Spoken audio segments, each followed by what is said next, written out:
মালাটা ও দুজনকে খুবই সুন্দর লাগছে। ফাইনালি সানজিদাকে বউ সাজিয়েই ফেললাম, দেখতেই পাচ্ছেন একদম লাল টুকটুকে বউ। ওয়াও বউকে তো খুবই সুন্দর লাগছে। বউ আপনার অনুভূতি কি? মাশাআল্লাহ মাশাআল্লাহ, ওরে বাপ রে নিজে মাশাআল্লাহ বলছি। গাইস আলহামদুলিল্লাহ আমাদের বউ রেডি হয়ে গিয়েছে। ওয়াও বউকে আজকে অনেক বেশি সুন্দর লাগছে। জামাই বউ তোমরাও এখানে, তোমাদের এখন ফাইনাল স্টেপ, তোমাদের আমরা মালা পরাবো। ওকে মালা পরাবা? হ্যাঁ। আর কিছু বাকি রাখছো তুমি? না কোনো কিছু বাকি নাই।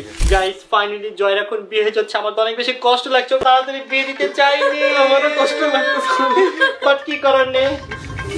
পরে দিই মালাটা। ও দুজনকে খুবই সুন্দর লাগছে। গাইস জামাই বউকে কেমন লাগছে অবশ্যই কমেন্টস করো। এখন আমি জামাই বউর ছবি তুলছি, বাট দুইজনই অনেক বেশি লজ্জা পাচ্ছে। আরে ভাই লজ্জা পাওয়ার কি আছে? এটা কি আসল বিয়ে নাকি? তো তাড়ি তো একটু ক্লোজ হইতে হবে। ক্লোজ দাও। আর বিয়ের সময় এই বিয়ের সময় কি আমরা দাঁড়ায় থাকে? What is this? ভাই দুইজন দুই জায়গা একটু হালকা একটু মানে ছবির জন্য কি করবো বলো আমাকে, ক্লিয়ারলি বলো। একটু পোজ দাঁড়াবি। Joy I am extremely sorry for that.